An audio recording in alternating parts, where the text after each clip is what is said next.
यहाँ रह गई कौन? धुंधकारी। और धुंधकारी की मैया जिसको नाम है धुंधली, खूब लटाए रहे हो हैं, सारा धन बर्बाद, कुछ नहीं बचा, न घर न मड़ैया, जो सब जिंदगी पंडित जी ने कमाई थोड़े ही समय में बर्बाद कर दी। मतलब क्या है? कथा समझाना चाहती है धन एकत्रित तो हो न हो चलेगा, लेकिन संतान सुंदर होनी चाहिए, संतान संस्कारी होनी चाहिए। क्योंकि आपने सारी जिंदगी जोड़ा और संतान जुए खेलने में लग गई, मदिरा का पान करने में लग गई, गलत संगत में पड़ गई, तो सारी जिंदगी कमाई है 24 घंटों में उड़ जाएगी, पता नहीं लगेगा। इसलिए कमाई करो ना करो चलेगा, केवल इतना ही मांगो भगवान से, दाल रोटी चलती रहे, लेकिन हे प्रभु हमें हमारा बालक अच्छा दे दे। कहीं आपको ऐसा न रोना पड़े कि हमारे बेटे ने अपमान कर दिया, क्योंकि आत्मदेव को तो समझाने वाले कौन? गौकर्ण जी। तुम्हारे घर में तो दूसरा बेटा कोई गौकर्ण है ही ना, समझावे तो कौन है? डेड है जाएगा तुम्हारा दिमाग।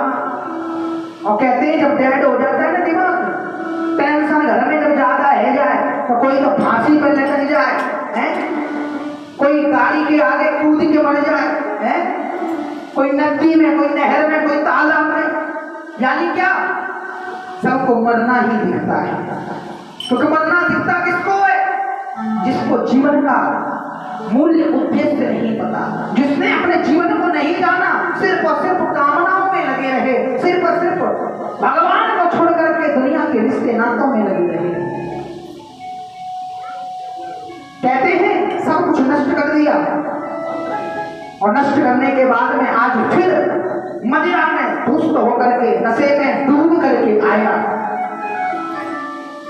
धुंधकारी मां के पास। कहा धन हो दे दो। मां ने मना कर दिया, क्या बचा है, क्या छोड़ा है, सब तो बेच दिया। जब मना किया, मंगलसूत्र देखा, खींचने को हुआ, मां ने रोका, तो कहते हैं उस धुंधकारी ने ना आगे देखा ना पीछे देखा, एक चांटा अपनी मां को मार दिया। और जैसे ही एक चांटा अपनी मां को मारा, तो मां की सारी बुद्धि जितनी भी है खराब थी, एकदम सटीक हो गई। क्यों? क्योंकि सारी जिंदगी उसने भी कोई धर्म का काम नहीं किया, क्योंकि धर्म का काम किया होता तो धुंधकारी नहीं होता। क्योंकि अच्छा किसके साथ? अच्छे लोगों के साथ। बुरा किसके साथ? बुरे लोगों के साथ। क्योंकि हम तो दूसरों के साथ बुरा करते, हम चाहते हैं हमारे साथ कोई अच्छा कर दे। मेरे प्यारे, कभी अच्छा नहीं होता। पहले बच्चे को डांटा नहीं, फटकारा नहीं, समझाया नहीं, पक्ष की, लेकिन जब खुद का अपमान हुआ, खुद को चांटा मारा, बर्दाश्त तो नहीं कर पाई। सामने कुआं था, कुएं में कूद करके आत्महत्या कर ली।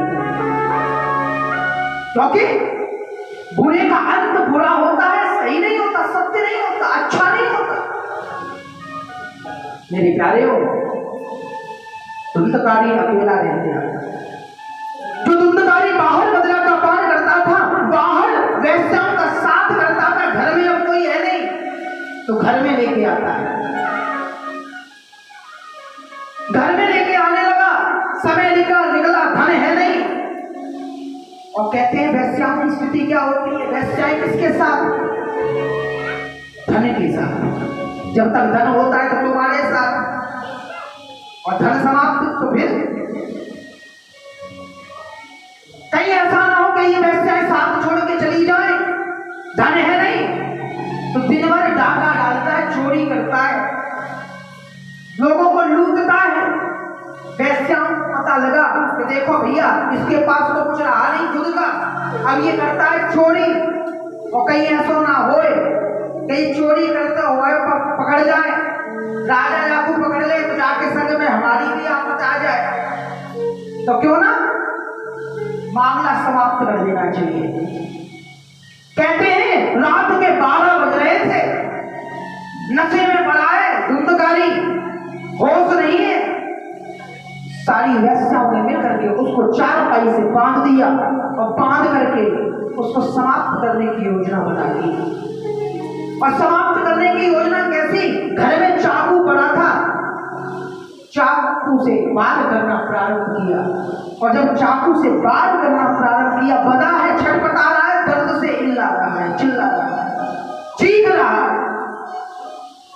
जब चिल्लाता है बचाओ बचाओ, वेश्याएं घबरा जाती है, मरता नहीं है।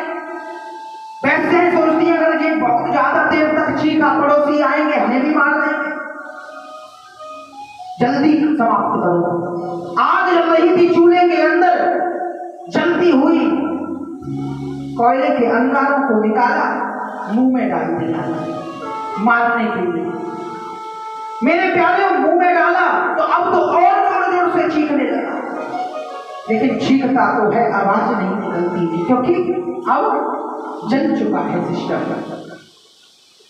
वैसे सोचती है अब ज्यादा देर नहीं करनी चाहिए। अंत में क्या, काटने से नहीं मरा, जलाने से नहीं मरा, तो अंत में उसके गले को दबाया और उसका प्राणांत कर दिया। इसलिए कहा गया है मेरे प्यारेओ, गलत का संग मत करो, कुसंग मत करो, संग करो किसका? सत्संग का, अच्छे लोगों का।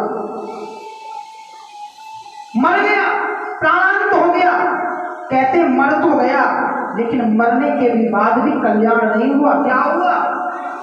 मरने के बाद वो प्रेत बन गया, भूत बन गया। और भूत भी ऐसा, क्योंकि कोई साधारण, कोई धर्म तो किया नहीं था, माला जप तो किया नहीं था, यज्ञ तो नहीं किए थे, छोटे छोटे को बच्चों को मारता रहा, बात बात पे क्रोध करता था, माँ का अपमान किया, पिता का अपमान किया, वैश्याओं का साथ किया, यानी कि कोई ऐसा पाप तो नहीं छोड़ा था, उसकी मुक्ति नहीं, प्रेत बन गया। और जब प्रेत बन गया तो एक एक बूंद के लिए, जल की बूंद के लिए तरसने लगा। जो लोग समझते हैं कि छोटी समस्या आई तो चलो चलते मर जाते हैं, मेरे प्यारे और ध्यान रखना, जीते जी तो तुम सुकून ला सकते हो अपनी जिंदगी में, लेकिन मरने के बाद सुकून आएगा नहीं, क्योंकि जो आत्महत्या करता है उससे बड़ा पापी कोई होता नहीं है।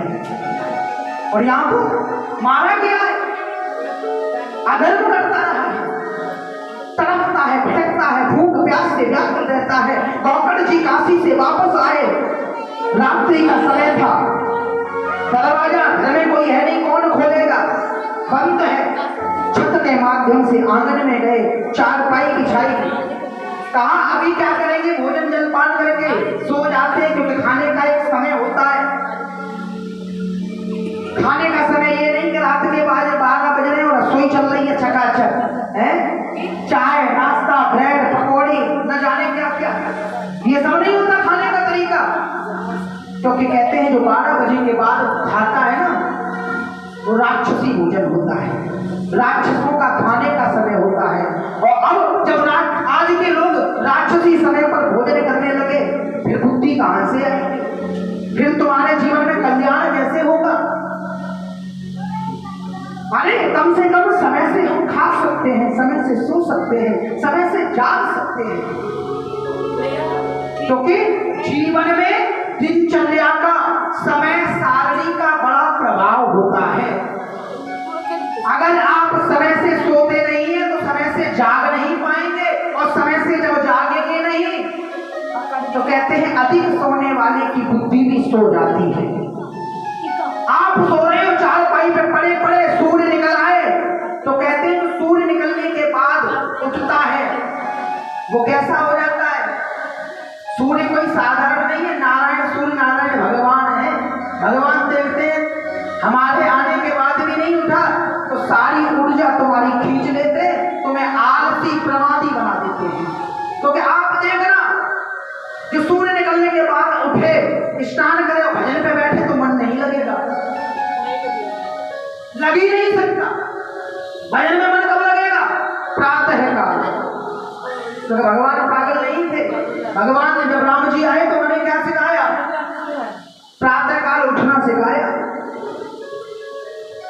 पर ये सब कहाँ से समझ में आएगा? कथाओं से। और तब समझ में आएगा जब जीवन में उतारोगे, यहाँ सुनोगे और झाड़ करके चले जाओगे घर से, है तो फिर कुछ बनने वाला नहीं। सुनो तो कुछ उतारो जीवन में, तब कथा फायदा करती है। अगर किसी को मर्ज समाप्त करनी है तो दवा खानी पड़ेगी, और जब दवा खाओगे तो फिर परहेज भी करना पड़ेगा। डॉक्टर ने मना कर दिया खट्टा मत खाना, ठंडा मत खाना, और हम आइसक्रीम देखी ठंडी ठंडी तो जी को बाहर आ गए, 2.5 किलोमीटर आगे रह ही नहीं पा रहे। डॉक्टर ने मना कर दिया और फिर हम चाहें कि हम सही हो जाए, स्वस्थ हो जाए, तो ये सब बनने वाला नहीं है। गोपाल जी आए, विश्राम कर रहे थे, आंख लगी है, इतने में क्या हुआ? वही धुंधकारी जो भूत प्रेत बन करके कहीं तो हंसता है, कहीं रोता है, कहीं भैंसा बन जाता है, कहीं राक्षस बन जाता है, यानी कि डराता है किसको? गोपाल जी को। नींद नहीं आए, चारपाई से उठ करके देखा, समझ नहीं पाए, जल अभिमंत्रित किया, फेंका, पूछा कौन? बताया भैया और कोई नहीं, आपका छोटा भाई धुंधकारी। गोपाल जी कहते मतलब? धुंधकारी कहता है सीधा सा मतलब है हमारे कल्याण नहीं हुआ, हमारी मुक्ति नहीं हुई। क्यों? अरे गोपाल जी कहते हैं मुक्ति होनी चाहिए, हमने तो तुम्हारे नाम से गया में जाकर के पिंड दान किया था। धुंधकारी कहता है कि पिंड दान तो किया था है, और कुछ तो नहीं किया था। क्यों? क्योंकि पिंड दान करने से उसका कल्याण होता है जो छोटे लेवल का पापी होता है। मेरा तो कोई लेवल ही नहीं है, मैं तो उस लेवल का पापी हूं कि आज तक ऐसा कोई पाप नहीं बचा जो मैंने न किया। मेरी तो कोई सीमा नहीं है कि मैंने पाप कौन सा नहीं किया, ऐसा कोई नहीं पाप निकलेगा जो मैंने न किया, तो मेरा उद्धार कैसे होएगा? और आजकल यही होता है कि खूब चकाचक पाप करते हैं, सोचते हैं कि कोई बात नहीं है, हम जब चले जाएंगे तो हमारा बालक गया में जाके पिंडदान कर देगा, हमारा कल्याण हो जाएगा। लेकिन मेरे प्यारे ऐसा होता नहीं है। धुंधकारी कहता है एक नहीं, दो नहीं, हजारों पिंडदान करोगे तब भी कल्याण नहीं होगा। गोपाल जी कहते तो अब क्या करना चाहिए? धुंधकारी कहता है मैं तो मूढ़ व्यक्ति हूं, मूढ़ जीव हूं। अगर मूढ़ ना होता, मूर्ख ना होता तो अपने जीवन को जीते जी सुधार लेता, क्योंकि कहा जाता है अगर जीवन बदलना है तो जीते जी बदल सकते हो, मरने के बाद कुछ होता नहीं। मेरे प्यारे हाथ जोड़ करके खड़ा है, भैया मुझे कल्याण करा दो, मेरी मुक्ति दिला दो। गोपाल जी कहते अच्छा कोई बात नहीं, अभी आप जाओ, प्रातः काल होएगी तब फिर चर्चा करेंगे, पता करेंगे, क्योंकि तुम्हारा तो पिंडदान करके तो कल्याण हुआ नहीं, तो कोई और उपाय करना पड़ेगा। सुबह हुई, गांव वालों को बुलाया, बात रखी। गांव वाले कहते महाराज काम देहाती गंवार, घास काटने वाले हैं, कहाँ हम किसान खेती करने वाले, कहाँ आप जैसे विद्वान काशी से पढ़ के आए, जिसका निष्कर्ष आप नहीं निकल पाए, हमारी कहाँ ताकत। गोपाल जी ने अंत में भगवान सूर्य को याद किया, क्योंकि सूर्य नारायण के बड़े उपासक हैं। गोपाल जी उपासना की, याद किया, पूछा तो सूर्य नारायण भगवान कहते हैं श्रीमद्भागवतामुक्ति सप्ताहं वाचनं कुरु और इति सूर्यवचः सर्वै धर्मरूपं त्वमेच्छुः।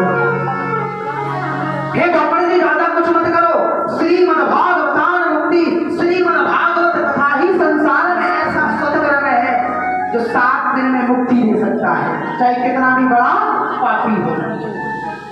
ऐसा सुना, सुंदर व्यास भी सुनाई, गांव वालों को बुलाया, गोपाल जी ने खुद कथा सुनाई उसके कल्याण के लिए। किसके?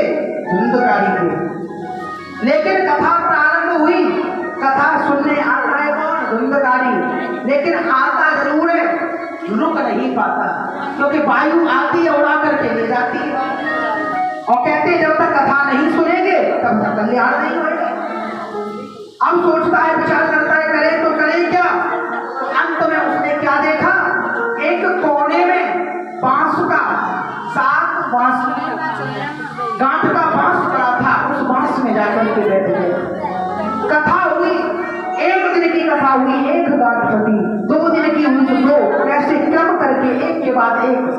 अंत में जब 7 दिन की कथा विश्राम हुई तो 7 गांठ फट करके जो प्रेत बना था धुंधकारी, आज मानो कि किसी देवलोक का कोई युवराज हो, यानी कि सुंदर से श्वेत वस्त्र है, मणियों की मोतियों की माला, सुंदर सा मुकुट धारण करे खड़ा हुआ है। और इतना ही नहीं, भगवान के यहाँ से विमान आया उसे ले जाने के लिए, और जैसे ही ले जाने के लिए आया, विमान में बिठाया, लेकर के चले। गौकर जी ने पूछ लिया, कहा भगवान के पार्षद कहते हैं भगवान के धाम में ले जा रहे हैं। गौकर जी कहते हैं अकेले को, अरे कथा तो इन सबने सुनी है, इन सबको ले जाना चाहिए, आप अकेले को। भगवान के पार्षद कहते हैं कि जो श्रीमद् भागवत कथा जिस इच्छा से सुनता है, ये भागवत कथा उसे वही प्रदान करती है। अरे अपने कल्याण के लिए इतनों में से सिर्फ एक धुंधकारी ने कथा सुनी थी अपने कल्याण के लिए, इसका कल्याण हो गया, ऐसे भगवान का धाम मिल गया। चले गए। गौकर जी ने मेरे प्यारे दोबारा फिर कथा की, पूरे गांव वालों का कल्याण करने के लिए। कहते हैं अब कथा किसके लिए, सबका कल्याण हो जाए। कथा विश्राम हुई तो अब 1 या 2 नहीं, जितने गांव के लोग उतने ही भगवान के पास विमान लेकर के आए और बिठा करके भगवान के धाम में ले गए। बोलिए श्रीमद् भागवत महापुराण की। प्यार से क्या बोलना